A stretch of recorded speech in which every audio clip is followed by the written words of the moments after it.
आपके पास additive inverse भी find करना है, मल्टीप्लिकेटिव इनवर्स फाइंड करना है, conjugate and modulus of the complex number find करना है।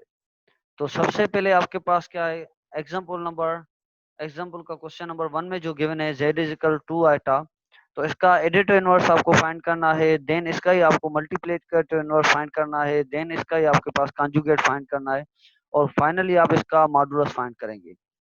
तो एग्जाम्पल के क्वेश्चन नंबर 1 में z is equal to 2 plus 3 iota, तो 2 प्लस 3 आइटा का मतलब क्या होता है, हम इसको 2, 3 लिख सकते हैं। तो एडिटिव इनवर्स का मतलब क्या होता है, ऐसे नंबर्स जो पॉजिटिव होंगे तो उनको हम नेगेटिव कर लेंगे, जो नेगेटिव होंगे तो उसको हम पॉजिटिव कर लेंगे। सिंपली कहने का ये मतलब है कि इससे जो एडिटिव इनवर्स फाइंड करने के लिए क्या होगा, जो भी कॉम्प्लेक्स नंबर गिवन होगा उससे माइनस वन मल्टीप्लाई कर लेंगे, या माइनस की साइन मल्टीप्लाई कर लेंगे। तो यहाँ पे देखें, इसको हम z इज इक्वल टू 2, 3 लिख सकते हैं। तो जब भी हम इससे माइनस मल्टीप्लाई करेंगे तो आपके पास क्या हो जाएगा, -z -2 -3 आइटा, ये दोनों प्लस के हैं तो माइनस मल्टीप्लाई करने के बाद क्या हो जाएंगे, दोनों माइनस के हो जाएंगे। तो -2, -3, तो ये आपके पास क्या हो गया, एडिट इनवर्स। अगेन मैं रिपीट कर रहा हूँ, एडिट इनवर्स करने के लिए क्या करते हैं हम, तो अगर कोई भी आपके पास कॉम्प्लेक्स नंबर है उसमें रियल और इमेजिनरी पार्ट माइनस है और दोनों माइनस हैं, तो इसका एडिट इनवर्स करने के लिए क्या करेंगे, दोनों पॉजिटिव हो जाएंगे। यानी कहने का मतलब क्या है कि जो कॉम्प्लेक्स नंबर होगा उससे हम -1 या माइनस मल्टीप्लाई करेंगे फॉर एडिटिव इनवर्स। अब मल्टीप्लिकेटिव इनवर्स के लिए हम क्या करेंगे, आपके पास फार्मूला होता है मल्टीप्लिकेटिव इनवर्स का, a/a² plus b² minus b(a² plus b²। ये आपके पास मल्टीप्लिकेटिव इनवर्स का फार्मूला है। अब क्या करेंगे आप, a की वैल्यू आपके पास क्या है, 2 है, b की वैल्यू आपके पास क्या है, 3 है। तो जहां पे a होगा फार्मूले में वहां पे 2 रखेंगे, और जहां पे b होगा वहां पे आप क्या रखेंगे, 3 रखेंगे। देन आप इसको फर्दर सिंप्लीफाई करेंगे तो आपके पास रिजल्ट क्या मिलेगी, 2/13 कामा -3/13। अब क्या है, ये इस कॉम्प्लेक्स नंबर का आपको कॉन्जुगेट फाइंड करना है, जो आपके पास गिवन है, जो यहाँ से आंसर मिल रहा है उसका नहीं फाइंड करना है, जो गिवन है आपके पास उसका कॉन्जुगेट फाइंड करेंगे। तो कॉन्जुगेट क्या होगा, मैंने आपको बताया था कॉन्जुगेट क्या होता है, just change the sign of the imaginary part. जो भी आपके पास इमेजिनरी पार्ट होगा उसकी आप साइन चेंज कर लेंगे। तो यहाँ पे क्या है, +3 आइटा है, तो यहाँ पे आप क्या कर लेंगे, -3 आइटा कर लेंगे।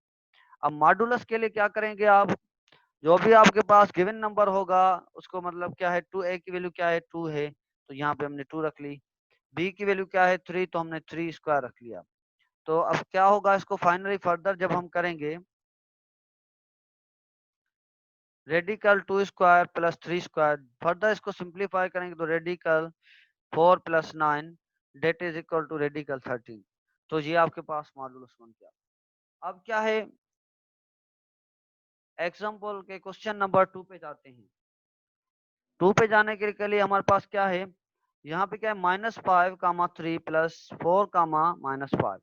अब मल्टीप्लिकेटिव इनवर्स और एडिटिव इनवर्स और मॉड्यूल और कॉन्जुगेट फाइंड करने के लिए आपके पास क्या चाहिए, कोई भी आपके पास सिंगल कॉम्प्लेक्स नंबर गिवन होगा, additive inverse, multiplicative inverse, conjugate and modulus के लिए क्या होगा, आपके पास कोई भी सिंगल कॉम्प्लेक्स नंबर गिवन होगा a प्लस आइटा b के फॉर्म में। तो यहाँ पे देखें आपके पास कितने कॉम्प्लेक्स नंबर्स गिवन हैं, -5, 3, ये आपके पास क्या है, फर्स्ट का एक z1 है, आप सपोज कर लें, रेडिकल 4, -5 और रेडिकल, ये आपके पास क्या है, सेकंड कॉम्प्लेक्स नंबर है। तो सबसे पहले ऑपरेशन यहाँ पे क्या है, एडिशन का है। यहाँ पे मैंने लिखा first we simplify by using the addition rule और फार्मूला। ठीक है, तो आपके पास क्या हो जाएगा, z इज इक्वल -1 का -2 आइटा, -1 का -2, इसका एडिट इनवर्स क्या आ जाएगा आपके पास, 1 + 2 आइटा। इसको आप जहाँ रेडिकल, इसको आप ऐसे लिख सकते हैं, 1 + 2 आइटा को इसको आप ऐसे लिख सकते हैं, 1, 2 होल टर्म ब्रैकेट। अब इस जो नंबर आया है आपके पास, ये आपके पास जो नंबर है इसका ही आप मल्टीप्लीकेटिव इनवर्स फाइंड करेंगे। तो जब आप इसका मल्टीप्लीकेटिव इनवर्स फाइंड करेंगे तो आपके पास रिजल्ट क्या मिलेगी, अब ए की वैल्यू इसमें देखें क्या है, -1 है, बी की वैल्यू क्या है, -1 है। तो ए की वैल्यू -1 रखेंगे, बी की वैल्यू -2 रखेंगे। रखने के बाद हम सिंप्लीफाई करेंगे तो इसका कॉन्जुगेट क्या मिलेगा, मल्टीप्लिकेटर इनवर्स क्या आ जाएगा आपके पास, -1/5 का मान 2/5। अब कॉन्जुगेट का मतलब क्या होता है, just change the sign of the imaginary part. अब यहाँ पे देखें आपके पास इमेजिनरी पार्ट क्या है, -2 आइटा है, और सबके होल कॉम्प्लेक्स नंबर क्या है आपके पास, z is equal to -1 comma z is equal to -1 -2 iota. जबकि -2 आपके पास क्या है, इमेजिनरी पार्ट है, तो जस्ट आप इमेजिनरी पार्ट की साइन चेंज करेंगे, -1 + 2 आइटा। इसी तरह से मॉडुलस आप कैसे फाइंड करेंगे, तो मॉडुलस का फार्मूला क्या होता है, a² + b², radical a² + b² होता है इसका फार्मूला। तो a की वैल्यू क्या है, -1 है, b की वैल्यू क्या है, -2 है। तो रखेंगे, फर्दर सिंप्लीफाई करेंगे, आपके पास रेडिकल 5 आ जाएगा। एग्जाम्पल के क्वेश्चन नंबर 3 पे। अब यहाँ पे क्या है, यहाँ पे बीच में सब्ट्रैक्शन का ऑपरेशन है। तो सबसे पहले आपको क्या परफॉर्म करनी होगी, first we simplify using the subtraction rule. तो सब्ट्रैक्शन का फार्मूला या रूल आप यूज करेंगे। सब्ट्रैक्शन के बाद रिजल्ट क्या आएगी, 8 कामा -11। तो आपके पास जो भी कॉम्प्लेक्स नंबर मिला है वो z इज इक्वल टू 8 कामा -11 मिला है, होल टर्म ब्रैकेट। तो आप इसका एडिटिव इनवर्स फाइंड करेंगे। एडिटिव इनवर्स के अंदर क्या था, जो माइनस मतलब के प्लस वाला माइनस में, माइनस वाला प्लस में, ठीक है, इस तरह से समझ लें। तो जब हम इसका एडिटिव इनवर्स मल्टीप्लाई करेंगे तो +8 का है तो -8, -11 है तो +11, ठीक है। और मल्टीप्लीकेटर इनवर्स का आपके पास फार्मूला गिवन है। जब हम इसको सर ए की वैल्यू यहाँ पे क्या है, 8 है, बी की वैल्यू क्या है आपके पास, -11 है। तो वो वैल्यू जब पुट करेंगे उसके बाद सिंप्लीफाई करेंगे तो आपके पास रिजल्ट क्या मिलेगी, आपके पास रिजल्ट ये मिलेगी, 8/185 कामा 11/185। इसी तरह से आपके पास ये जो कॉम्प्लेक्स नंबर गिवन है, देयरफॉर जहाँ पे आप देख रहे हैं ये आपके पास कॉम्प्लेक्स नंबर है, इसका कॉन्जुगेट क्या होगा, -8 कामा -11 है। तो इमेजिनरी पार्ट की वैल्यू क्या है यहाँ पे, -11 है। तो -11 है तो हम क्या कर लेंगे, इसको जस्ट प्लस प्लस करके रख लेंगे, 8 + 11 आइटा। तो ये आपके पास क्या हो जाएगा, कॉन्जुगेट हो जाएगा। इसी तरह से इसी नंबर का मॉडुलो फाइंड करेंगे। 8 की वैल्यू क्या है आपके पास, ए की वैल्यू क्या है आपके पास, 8 है, बी की वैल्यू क्या है, -11 है। तो जब आप इसको फर्दर सिंप्लीफाई करेंगे तो रेडिकल 64 + 121, देन हम इन दोनों को ऐड करेंगे तो फाइनली रिजल्ट जो हमारे पास आएगी वो आएगी 185। अब एग्जाम्पल के क्वेश्चन नंबर 4 को समझें। अब यहाँ पे ऑपरेशन कौन सा है, मल्टीप्लीकेशन का है। तो सबसे पहले आप क्या करेंगे, मल्टीप्लीकेशन करेंगे इन दोनों नंबर की। यहाँ पे मैंने लिखा है, first we simplify by using multiplication rule और फार्मूला। मल्टीप्लीकेशन का फार्मूला यूज करेंगे, वो आपके पास क्या है, ये आपके पास मल्टीप्लीकेशन का फार्मूला है।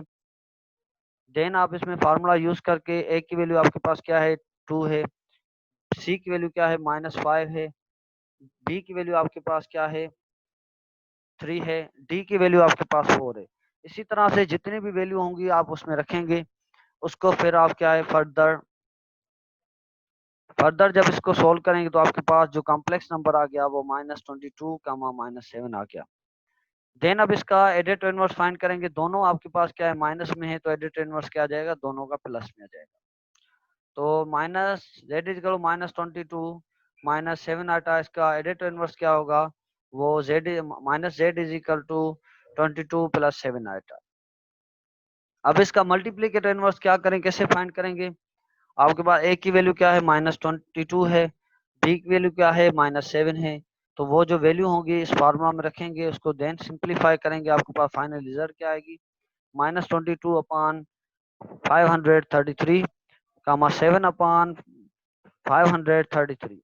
अब इसका conjugate of the complex number z। अब इसका जो है इसका हम कॉन्जुगेट फाइंड करेंगे। कॉन्जुगेट का मतलब क्या होता है, just change the sign of the imaginary part. तो आपके पास इमेजिनरी पार्ट क्या है, -7 आइटा है, इसकी आप जब साइन चेंज करेंगे आपके पास फर्दर जो रिजल्ट आएगी -22 + 7 आइटा आ जाएगी। मॉडुलस ऑफ z क्या है, -22 -7 आइटा। जब आप इसका मॉडुलस फाइंड करेंगे, ए की वैल्यू क्या है, -22² है, बी की वैल्यू आपके पास क्या है, -7²। तो जब इसको फर्दर सिंप्लीफाई करेंगे, रेडिकल 484 + 49, तो फाइनल जो रिजल्ट आएगी रेडिकल 533 आ जाएगी। इसी तरह से एग्जाम्पल नंबर 5 जो कि आपके पास एग्जाम्पल नंबर का क्वेश्चन नंबर 5 जो कि आपके पास लास्ट एग्जाम्पल है। अब यहाँ पे देखिए रोल जो रूल है वो क्या है, ऑपरेशन आपके पास क्या है, डिवीजन का है। तो सबसे पहले first we simplify by using the division rule और या फार्मूला। जब आप उसमें डिवीजन रूल या फार्मूला यूज करेंगे, आपका डिवीजन का जो फार्मूला है वो आपके पास क्या है, यहाँ पे आपके पास फार्मूला गिवन है। ये आपके पास डिवीजन का फार्मूला है। ए की वैल्यू आपके पास क्या है, 2 है। बी की वैल्यू आपके पास 4 है। सी की वैल्यू आपके पास 3 है। डी की वैल्यू आपके पास 5 है। तो इस फार्मूले में यूज करेंगे, इसको फर्दर सिंप्लीफाई करेंगे, रिजल्ट क्या आएगी 26/34 का मान 2/34। इसको आप फर्दर भी सिंप्लीफाई कर सकते हैं। इस पे 2 की टेबल आएगी 1/17, इस पे 2 की टेबल लगेगी आपके पास 13/17। ठीक है, आपकी मर्जी, आप फर्दर सिंप्लीफाई करें या नहीं करें, या इस तरह से आप मूव करें, बात सेम हो जाएगी। तो जब आप इसमें, अब ये आपके पास क्या है, कॉम्प्लेक्स नंबर आपके पास क्या बन गया, ये आपके पास कॉम्प्लेक्स नंबर बन गया। अब इस कॉम्प्लेक्स नंबर का एडिट इनवर्स के लिए क्या चाहिए आपके पास, -1 मल्टीप्लाई करेंगे तो एडिट इनवर्स इसका क्या जाएगा, -z डेट इजकल टू -26/34 का -2/34 आइटा। फर्दर हम इसको इसमें रेडी का स्मॉल ब्रैकेट में या पेरेंथेसिस में लिख सकते हैं, -26/34 का -2/34 अवर ब्रैकेट। ठीक है, अब ये तो आपके पास एडिट इनवर्स हो गया। अब आते हैं मल्टीप्लीकेट इनवर्स पे। मल्टीप्लीकेट इनवर्स का आपके पास फार्मूला गिवन है, इसको हम फर्दर सोल्व करेंगे तो आपके पास जो फाइनली जो रिजल्ट होगी वो आपके पास आ जाएगी ये वाली। ठीक है, तो ये आपके पास क्या है, मल्टीप्लीकेट इनवर्स की रिजल्ट आ गई आपके पास। अब क्या है, कॉन्जुगेट फाइंड करेंगे, किस नंबर का कॉन्जुगेट फाइंड करेंगे, वो इसका। जब आप इसका कॉन्जुगेट फाइंड करेंगे तो आपके पास रिजल्ट क्या आ जाएगी, just change the sign of the imaginary part. तो हम जस्ट साइन इमेजिनरी पार्ट की चेंज करेंगे। इसी तरह से मॉडुलो फाइंड करेंगे।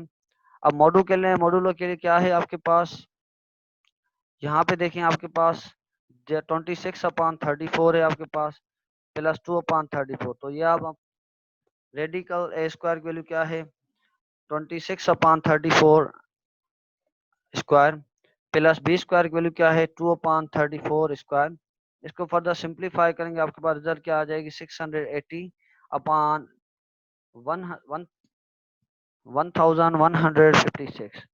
तो आपके पास फाइनली ये रिजल्ट आ गई।